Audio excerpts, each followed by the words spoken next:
금년에 우리 교회가 강건하에 데려다가 내 집을 채우라 그런 표를 정하고 지난 주일부터 다음 주일까지 전도에 관한 말씀을 좀 증거하고 그 다음 주부터 그 에스더서를 금년에 강의했으면 좋겠다 그런 생각을 가지고 있습니다. 오늘 또 전도에 관한 설교 두 번째 말씀을 드리기를 원합니다. 그러니까 한 5, 6년 된 것 같습니다. 한국에서는 엽기적인 고사성어 시리즈가 아주 한때 유행을 한 적이 있습니다. 어떤 고등학생이 국어 시간에 이제 고사성어 시험을 치는데 한문이 돼가지고 전혀 모르는 것 같는 거예요. 무슨 뜻인지 알 수가 없는 거예요. 그래서 이 학생이 도저히 하나도 쓸 수가 없으니까 이리저리 궁리를 하다가 특유의 기질을 발휘해서 이런 대답을 썼다고 합니다. 동문서답. 동쪽에서 문을 닫으니 서쪽이 답답하다.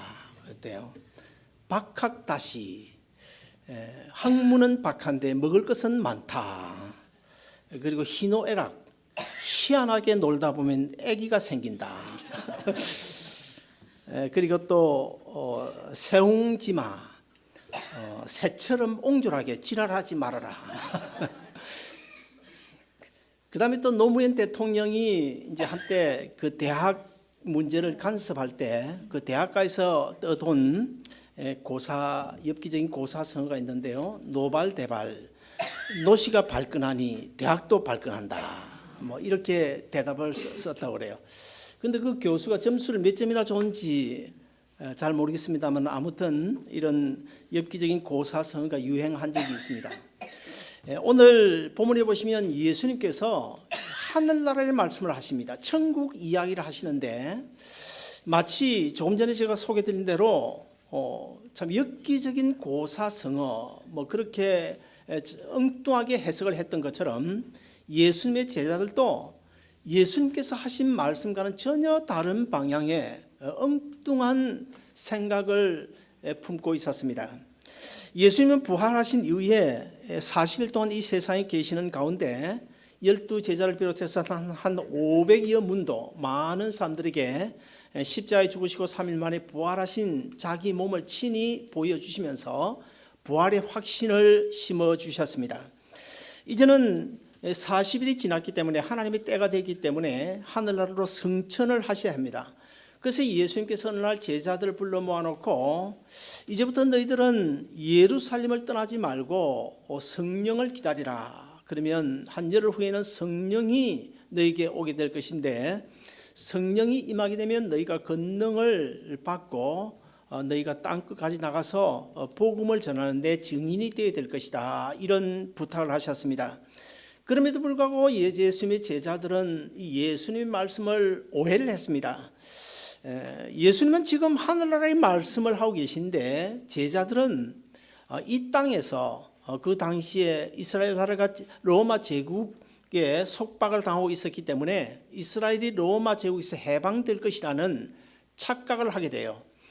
그렇게 되면 예수님이 왕이 되어져서 예수님께서 왕이 되시면 우리가 지난 3년 동안 얼마나 예수님 따라다니다 고생했냐. 그러니까 너는 자의정하고 나는 우의정하고 우리가 한 자리 해야 될 것 아닌가. 이런 엉뚱한 꿈을 꾸고 있었습니다. 그때 예수님께서 그 제자들의 그 모습을 보시고 얼마나 참 답답했을까요? 제자들이 예수님에게 이제 그러면 이스라엘 나라가 로마 제국에서 해방될 때가 가까웠단 말입니까? 이런 질문을 할 때 예수님이 심히 마음이 참 답답하고 슬프고 괴로웠던 것 같습니다. 3년 동안이나 동거동락하면서 그토록 하나님 나라에 대해서 많이 가르쳤건만은 전혀 주님의 뜻을 이해하지 못하고 천국 하늘나라 생각은 하지 아니하고 이 세상에서 어떻게 하면 잘 먹고 잘 살 수 있을까 그것만 생각하고 있는 이 제자들을 볼 때 정말 기가 막히지 않았을까 그런 생각이 들어집니다. 이런 제자들의 모습을 보신 예수님께서 제자들에게 그래 너희 희망대로 이스라엘이 로마 제국에서 해방되는 날은 반드시 올 것이다. 그러나 그 때가 언제인지 그것은 아버지 소관이기 때문에 너희가 알 바가 아니다. 그러나 너희는 이제 그것보다 더 중요한 일이 있는데 열흘 동안 예루살렘을 떠나지 말고 성령을 기다리라. 그러면 성령이 너희에게 임하게 될 것인데 그때 너희는 이제 권능을 받아야 될 것이다. 그리고 권능을 받게 되면 예루살렘과 온 유다와 사마리아 땅끝까지 이르러 내 증인이 되어다고 이런 부탁을 하셨습니다. 여기 말씀해 보시면 예수님께서 내 증인이 되어다고 이런 부탁을 하시는데 증인이라는 말은 무슨 뜻일까요? 범죄한 인간을 구원하시기 위하여 인간의 몸을 입고 이 땅에 오신 예수님께서 3년 공생애 동안 많은 복음을 가르치시고 그리고 많은 병자들을 고치지 않으셨습니까? 그러다가 결국 이제 체포가 되어지고 십자가에 달려 죽으신 다음에 3일 만에 이제 부활하심으로써 오늘 모든 인류가 다 예수 믿고 구원 얻게 됐는데 이 땅에 구원의 복음을 가지고 오신 예수님, 크신 은혜를 베풀어 주신 그 십자가의 주님, 그 예수 그리스도의 증인이 되어 달라는 것입니다. 세상에 수많은 사람들 다 제쳐놓고 우리 한 사람 한 사람 불러서 너는 내 것이라고 지명하고 영원한 생명 주시고 하나님 자녀 삼으시고 하늘나라 백성 삼으셔서 오늘 이 자리에 앉혀 놓은 것이 얼마나 감사한지 얼마나 기쁘고 즐거운지 몰라요. 그렇다면 아직도 예수 믿지 않는 사람이 65% 정도가 이 세상에 살고 있는데 그들 다 제쳐놓고 우리를 그들보다 먼저 불러주신 이유가 무엇일까요? 그것은 바로 로마서 1장에 있는 대로 복음의 빚진 자로서 예수 그리스도의 증인의 삶을 살기 위해서 우리를 먼저 불러주신 줄로 믿으시기를 바랍니다. 자, 그러면 누가 예수 그리스도의 증인이 될 수 있을까요? 예수님께서 승천하시기 직전에 내 증인이 되어 달라고 분부를 하시고 그 분부는 우리에게 있어서 예수님의 유언이라고 볼 수 있습니다. 그러면 이 유언의 말씀이 누구에게 주신 말씀일까요? 그 당시 그 유언을 들은 예수님의 12 제자에게만 하신 말씀일까요?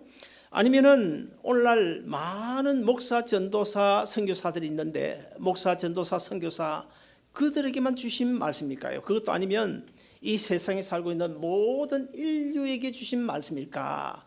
결코 그렇지 않습니다. 이 증인이라고 하는 말은 본래 법적인 용어입니다. 무슨 뜻인가 하면 어떤 사건이 있을 때 그 사건에 관계된 이런 일 저런 일들을 그 진실을 눈으로 보고 손으로 만지고 들은 바를 법정에 와서 있는 그대로 숨기지 않고 선서하고 증언하는 것을 하는 사람을 가리켜서 증인이라고 그래요. 자, 그렇다고 한다면 예수 그리스도의 증인이라는 말은 무슨 뜻일까요? 예수 그리스도가 어떤 분이신지, 예수님께서 이 땅에 오셔서 하신 일이 무엇인지, 예수님께서 무엇을 어떻게 왜 했는지 보고 들은 것을 그대로 많은 사람들에게 알려주는 사람이 바로 예수 그리스도의 증인입니다.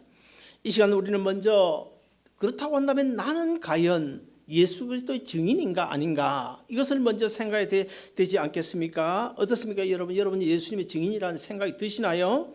여러분 증인의 자격이 있나요? 이 시간에 정말 나는 예수 그리스도의 증인이다.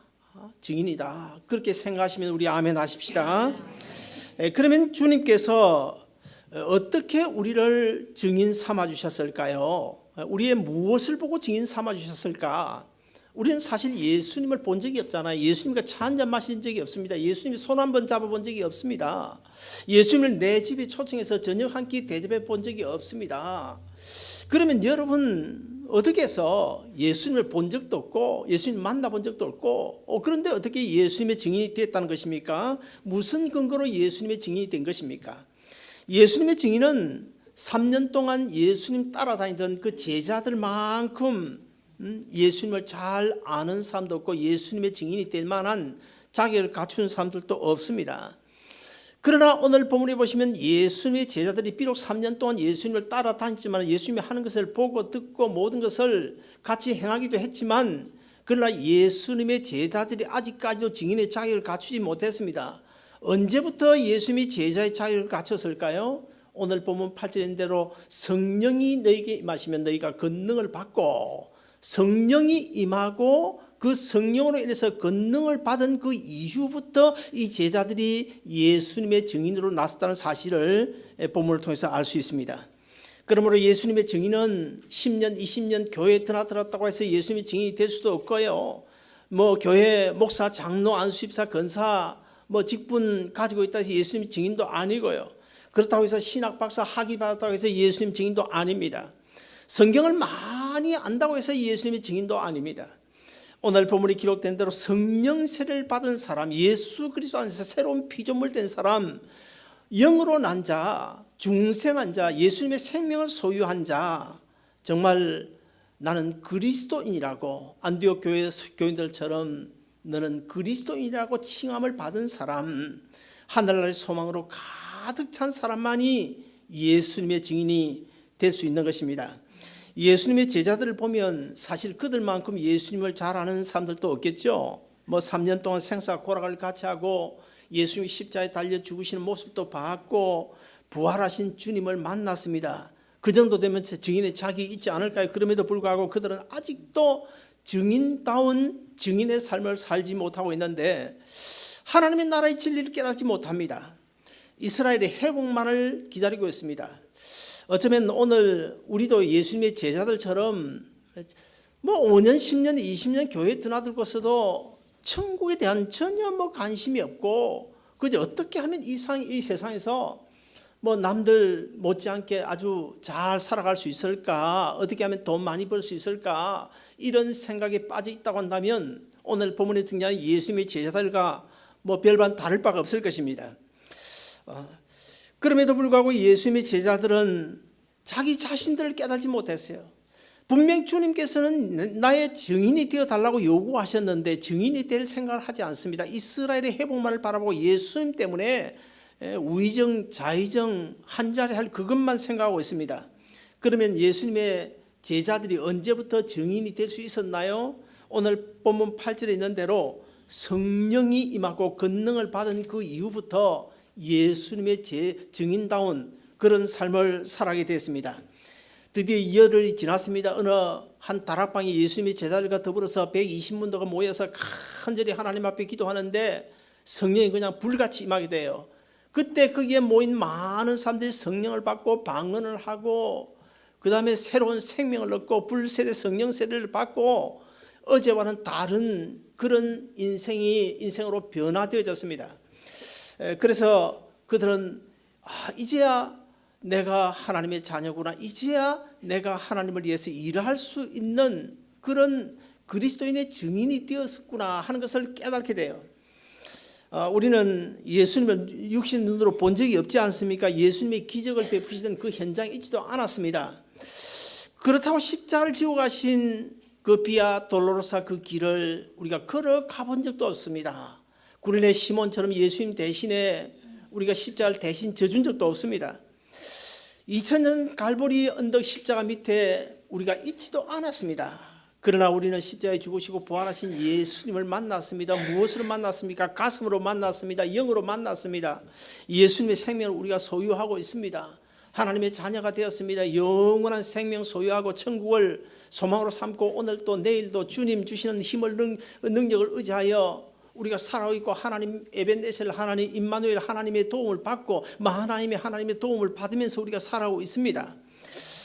자, 그렇다고 한다면 우리가 분명 예수 그리스도의 증인이 되었다는 사실은 분명한데 어떻습니까? 여러분 정말 내가 예수 믿어 구원을 얻었다고 하는 구원의 확신이 있나요?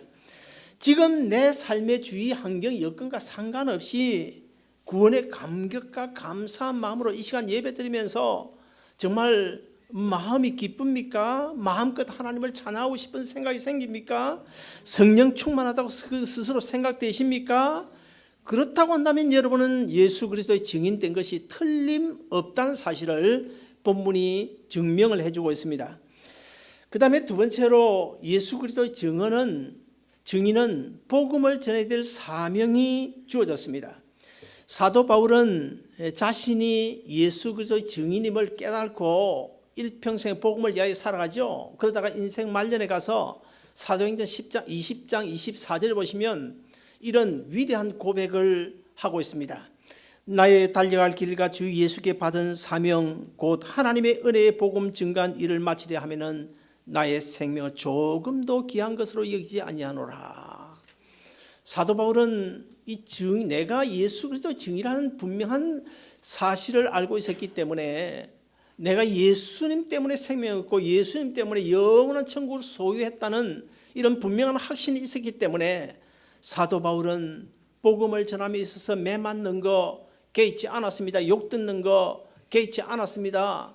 생명도 불사하면서 끝까지 복음을 전하다가 나중에 어떻게 됐나요?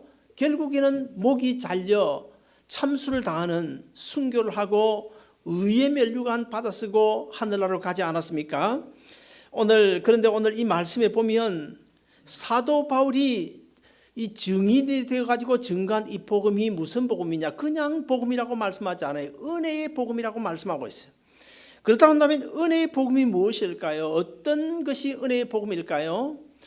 우리를 위하여 십자가에 달려 죽으신 그 십자가의 은혜, 십자가의 죽으심으로 우리를 구원하신 그 은혜, 그 은혜가 바로 은혜의 복음인데 그 은혜의 복음을 우리가 증거해야 된다는 사실을 본문을 통해서 가르치고 있습니다. 드디어 제자들과 120문도들이 오순절에 성령 세례를 받음으로 그리스도인의 증인이 되었습니다. 그러다 보니까 하나님께서 예루살렘 교회를 엄청나게 축복했어요. 많은 사람들이 모이게 했습니다. 물질도 넉넉하게 했습니다. 은혜를 받고 보니까 많은 사람들이 재산을 팔아다가 교회에 바치고 그것으로 가난한 사람들이 구제하고 전도하고 얼마나 힘 있는 교회가 된지 몰라요. 부흥의 불길이 일어나기 시작했습니다. 500명, 2,000명, 3,000명, 심지어는 수만 명까지 모이는 교회가 됐습니다. 물질이 남아 돌게 됐습니다. 인력 자원도 남아 돌게 됐습니다. 사람이라고 하는 것은 물질의 여유가 생기면, 뭔가 삶의 여유가 생기면 나태해지기 마련입니다. 여러분 한번 생각해 보시길 바랍니다. 지갑 속에 돈이 한 20불밖에 없다, 한 5불짜리 하나밖에 없다, 그러면 어떻게 되나요? 다운타운 LA 한인타운 거리를 걸어가도 자기도 모르는 사이에 그냥 어깨에 힘이 쭉 빠집니다. 혹시 아는 사람 누구 만나면 차도 한 잔 대접하지 못하니까 힘이 빠질 수밖에 없어요. 그러나 내 지갑 속에 한 100불짜리 빳빳한 이 100불짜리 지폐가 한 10장쯤 20장쯤 들어있다. 그리고 은행에 잔고도 한 수만 불 들어있다. 그러면 나도 모르는 새에 어깨에 힘이 들어갑니다. 누구를 만나도 당당합니다. 밥은 물론이고 옷을 사달라고 해도 한 불 사줄 수 있는 그런 여력이 있기 때문에 자기도 모르게 목에 기부수가 되는 거예요. 어쩔 수 없습니다. 처음에는 교인들이요, 어렵고 힘들 때는 하나님 이것만 도와주시면요, 이 문제만 해결해 주시면요, 이 한 구멍만 좀 메꿀 수 있도록 돈 몇백 불만 있으면 좋겠는데요. 이러다가 하나님이 복을 주시고 여유가 생기면 어떻게 합니까? 그때는 목에 기부서가 돼가지고 그만 점점 새벽기도 오는 거 그냥 멀리하고, 금요예배 오는 거 멀리하고, 주일 예배도 듬성듬성 한번 놀러 간다고 빼먹고, 이게 인간이에요. 인간이 얼마나 교만한지 몰라요. 인간이라고 하는 것이 사실은 갈 때 마음 다르고 올 때 마음 다른 것이에요. 그래서 예루살렘 교회가 너무너무 풍성하게 하나님의 축복인데, 하나님의 은혜인데, 그래서 받은 축복인데 너무너무 풍성하고 남아 돌게 되니까 그만 증인의 사명을 제대로 감당하지 못하고 오히려 어떻게 합니까? 파벌이 생기고 당파가 생기고 결국 싸움하는 거예요. 싸움이라는 거예요. 지금 한국 교회들이 그렇지 않습니까? 한국 교회가 하나님께서 복을 주시니까 엄청나게 높은 건물은 지어놓고 돈은 그냥 은행 잔고에 몇십억씩 넣어놓고, 그렇게 되다 보니까 그만 이 그리스도의 증인의 사명을 잃어버리고 그냥 싸움질 하지 않습니까? 건물 놓고 싸우고 돈 놓고 싸우고 직분 놓고 싸우는 그런 교회가 되지 않았습니까? 그러자 우리 하나님께서 예루살렘 교회, 그런 예루살렘 교회 그냥 두시겠습니까? 환난을 통하여 간섭하십니다. 그래서 예루살렘 교회는 결국 어떻게 되냐, 실컷 두들겨 맞고 얻어맞고 그때야 정신 차리고 결국 예수님께서 요구하신 대로 예루살렘과 온 유다 사마리아 땅끝까지 이르러 전도하기 위하여 흩어져 나가는 그런 모습이 지금 사도행전 이후에 읽어보면 계속 지금 나오고 있어요. 그렇다고 한다면 주님께서 오늘 우리에게도 똑같은 말씀을 하고 계시지 않을까? 오늘 우리에게 우리 주님께서 뭐라고 말씀하실까? 그런 예루살렘 교회가 똑같은 우리를 향해서 무슨 말씀을 하고 계실까? 저는 곰곰이 생각해 보니까 예루살렘 교회처럼 맞고 갈래? 그냥 갈래? 여러분 어떠시겠습니까? 맞고 가시겠습니까? 그냥 가시겠습니까? 우리 주님은 지금도 우리에게 명령하시면 내가 너에게 예루살렘과 온 유다와 사마리아 땅끝까지 나가라고 하지 않았느냐? 복음 들고 나가라고 하지 않았느냐? 좋은 말할 때 다음 주일 한 가정 데려와, 한 가정 데려와. 금년 이제 2014년 들어서 제일 먼저 전도하신 분이 누군지 아세요? 우리 김명재 집사님이십니다. 우리 옆에 앉아 있는 전자영 성도님, 같이 한번 일어서 주실래요? 잠시 한번 일어서 우리 박수 한번 하십시다. 박수. 네. 그 다음에 두 번째 전도하신 분이 우리 조정수 권사님, 그 다음 우리 정홍찬 성도님 네 분. 한번 좀 죄송합니다. 한번 더. 자, 우리 박수하십니다. 우리 조권사님 어디 갔어요? 조권사님. 네. 금년에 이제 두 가정이 이미 지난 첫 주에 먼저 한 가정씩 전도했어요. 금년에 우리 장로님들 꼭 기억하십시오. 금년에는 꼭 한 가정 전도하셔야 됩니다. 장로님들 전도하셔야 됩니다. 우리 안수 집사님들 전도하셔야 됩니다. 우리 송성환 집사님 전도하셔야 됩니다. 그리고 우리 권사님들도 전도하셔야 됩니다. 꼭 우리 최정수 권사님 전도 잘하시는 분인데 금년에 꼭 하세요. 아멘 해야죠. 아멘. 큰 소리로 아멘 해야죠. 자, 우리 옆 사람 보면서 이렇게 이야기하십시다. 좋은 말 할 때 전도합시다. 좋은 말 할 때 한 가정 드리고 옵시다. 한 가정 드리고 옵시다. 예수님께서 복음을 전하라고 하셨는데 예수님께서 하신 말씀을 보면 그 단계가 있습니다. 성령이 너희에게 임하시면 너희가 권능을 받고 예루살렘과 온 유다와 사마리아 땅끝까지 이르러 내 증인이 되라 그랬어요. 오늘날 간혹 보면 저 수억 마리 밖에 외국에 전도하는데 힘쓰는 사람은 많은데 내 주위 친척 가족들에게 전도하지 않는 사람들이 있어요. 우리가 분명히 알아야 될 것은 그거 다 좋은 것이지만은 우리는 말씀대로 해야 됩니다. 말씀대로. 제일 먼저가 어디입니까? 예루살렘입니다. 예루살렘. 왜 예수님께서 예루살렘이라고 하셨을까? 예루살렘이라고 하는 것은 이 지구상에 하나님께서 계획하신 그 놀라운 구원의 역사가 거기서 발현되어졌고 그 예루살렘을 중심으로 예루살렘 성전은 우리 하나님께서 친히 임재하시는 그런 특별한 의미가 있지 않습니까? 그래서 예루살렘을 중심으로 전 세계 복음화 구원을 이루어 가시기 때문에 예루살렘이 가장 중요한 것입니다. 그 다음에는 뭘까요? 온 유다라고 그랬어요. 유다는 남유다 나라를 의미하겠죠. 예루살렘을 둘러싸고 있는 남유다. 왜 그 다음이 유다일까요? 이 유다는 하나님께서 다윗 왕에게 그리고 솔로몬 왕에게 약속을 하셨습니다. 다윗 왕에게 내 후손들로 왕권을 이루어 가게 되고 내 후손을 통하여 왕권이 이루어지다가 메시아까지 거기서 내 후손을 통해서 태어나게 될 것이다. 이렇게 약속하신 다윗의 왕권이 이어진 나라가 바로 남유다입니다. 남유다. 그 다음에가 어디예요? 그 다음에가 사마리아죠. 이 사마리아는 무슨 뜻이에요? 사마리아는 북이스라엘의 수도입니다. 북이스라엘은 사실 다윗의 왕권이 이어진 나라는 아니지만은 그러나 이스라엘 야곱의 12아들들 중에 야곱의 자손들 이스라엘 족속들이 사는 나라이기 때문에 사마리아까지. 그리고 그 사마리아 그 다음이 어디입니까? 그 다음이 이방 모든 전 세계 땅끝까지 이르러 내 증인이 되라. 그렇게 말씀하고 있는 거예요. 자, 그렇다고 한다면 제가 여러분들에게 한번 물어보겠습니다. 오늘 여러분에게 있어서 예루살렘은 어디입니까? 여러분에게 예루살렘 어디예요? 어디입니까? 우리 형구 형제에서 예루살렘이 어디예요? 우리 백미실 집사님에게서 예루살렘이 어디예요? 예루살렘 내 가정입니다. 내 가정, 내 친척들입니다. 내 가정. 여러분 그 다음에 온 유다는 어딜까요? 유다는 먼 친척들, 우리 가정을 둘러싸고 있는 먼 친척들. 그 다음에 사마리아는 어딜까요? 사마리아는 내가 알고 있는 저 멀리 뉴욕에 살고 어디 있고 친구들, 또 주위에 간혹 만나는 사람들, 직장에서 만나는 사람들, 이런 사람들이 사마리아입니다. 사마리아.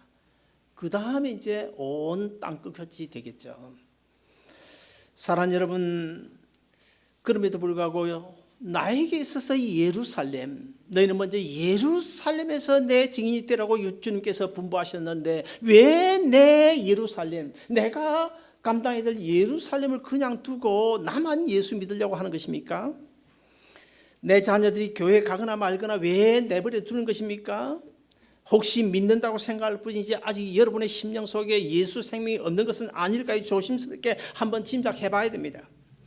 천국에 대한 소망이 있다고 하지만은 실제는 천국에 대한 소망이 아니고 이 땅의 소망을 두고 살아가는 것은 아닐까요? 내 자녀를 어떻게 마귀의 종으로 그대로 내버려둘 수 있는 것입니까?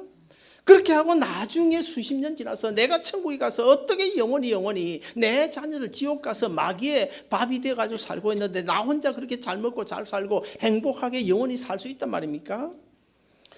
우리 아이들은 우리가 아무리 교회 가자 그래도 참 말 안 듣는 아이들이 있죠. 자녀도 있죠. 뺑실 교회 안 가는 아이들이 있죠. 그래서 흔히 그런 이야기를 합니다. 참 안 된다고, 참 해도 안 된다고, 말 지독하게 안 들어서 안 된다고, 어떻게 부모가 뭐 전도하고 싶은 마음이 없겠느냐고. 그럴 경우에는 제가 답을 하나 드리겠습니다. 여러분 맹모 삼천지교로 가시죠? 맹모의 어머니가 그 아들을 훌륭한 사람 만들기 위해서 이사를 자주 가지 않습니까? 어떻게 좋은 환경, 좋은 학교, 부근으로 이사 가지 않습니까? 그리고 성 어거스틴의 어머니 모니카 여러분 들어보셨죠? 이 모니카의 경우도 일평생 허랑방탕한 불량한 그 아들 성 어거스틴을 하나님의 사람 만들기 위하여 얼마나 기도하고 애를 쓴지 몰라요. 생명을 걸었습니다. 죽기 살기로 그 아들을 위해서 얼마나 노력했는지 몰라요. 그냥 성 어거스틴이 된 게 아닙니다, 여러분.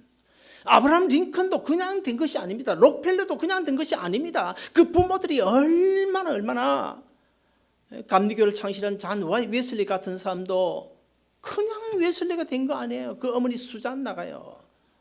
정말 목숨을 걸고 생명을 걸고 기도했어요. 자녀를 위해서. 기도해야 돼요. 기도해도 안 되거든. 이렇게 한번 해보시기 바랍니다.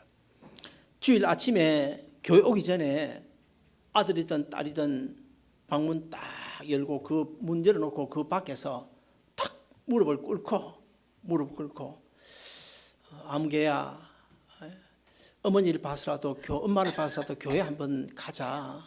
예수 안 믿으면 안 돼. 전도를 해보세요. 그러면 그 아들의 반응이 어떻게 나타날까요?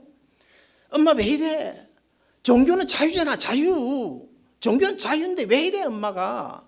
이런 반응이 나올 거라고요. 그러면 거기서 포기하면 안 돼요. 그 다음 주일날 또 무릎을 꿇어요. 뭐 자식 앞에 무릎 꿇는 건 뭐가 나쁩니까? 뭐 자식이 구원 얻을 수만 있다면 무릎만 꿇겠습니까? 그 다음 주일날 또 무릎을 꿇고 또 간절히 요구를 해요. 그러면 그 아들이 두 번째 주일날 반응이 어떤 반응이 나올지를 제가 미리 이야기해 드릴게요. 엄마 정말 왜 그래?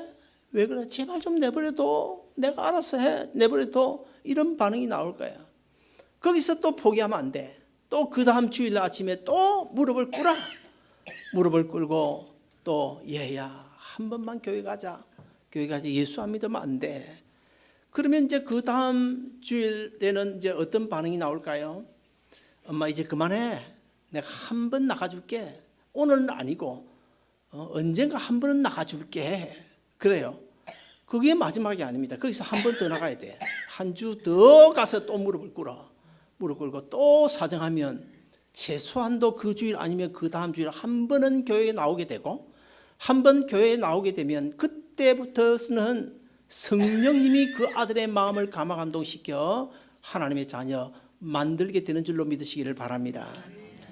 정말 내 피부친 그들을 사랑한다면 우리가 내 자녀들에게 먼저 전도해야 돼. 내가 먼저 예루살렘에 먼저 전도해야 돼요. 유다에 먼저 전도해야 돼요. 사마리아에 먼저 전도해야 돼요. 우리 교회는 뭐 장로 성가단 나가는 사람들이 장로님들 안 계시지만은 어떤 분은 그런 분들도 있어요. 장로 성가단 거의 가입해가지고 교회 시무 장로 직분은 잘 감당하지 않고 늘 허구한 날 뭐 장로 성가단 한다면 그 시간 뭐 일이고 뭐 다 빼먹고 가요. 그거 바르지 못합니다. 구제든 선교든 모든 것은요, 모든 복음을 전하는 방편은 교회 중심으로 해야 됩니다. 왜 그렇습니까? 교회는 주님의 몸이기 때문에 그렇습니다. 교회를 통해서 구제하고, 교회를 통해서 선교하고, 교회를 통해서 이웃을 도와주고, 교회를 통해서 사회 봉사하고, 교회를 통해서 뭔가를 해야 돼요. 교회를 통해서 해야 됩니다. 교회 통해서. 이런 성경적인 원리를 우리가 분명히 알아야 됩니다. 아무쪼록 우리 아름다운 동산교회 성도들, 금년에는 제 기대가 어느 정도 부합될지 모르겠지만은 한 30가정이 한 가정씩 전도했으면 좋겠다. 그런 생각에 여러분들 어떻게 생각하십니까? 그 일을 위해서 정말 내가 열심히 하겠습니다. 그런 마음이 드시는 분만 크게 아멘 하십시다. 한 번 더 하십시다. 소리가 너무 작네요. 한번. 정말 그렇게 생각하십니까? 아멘. 그렇게 되시기를, 그래서 주님의 마음을 시원케 드리고 하나님의 은혜와 축복이 여러분 삶 속에 넘치시기를 주의 이름으로 축원드립니다.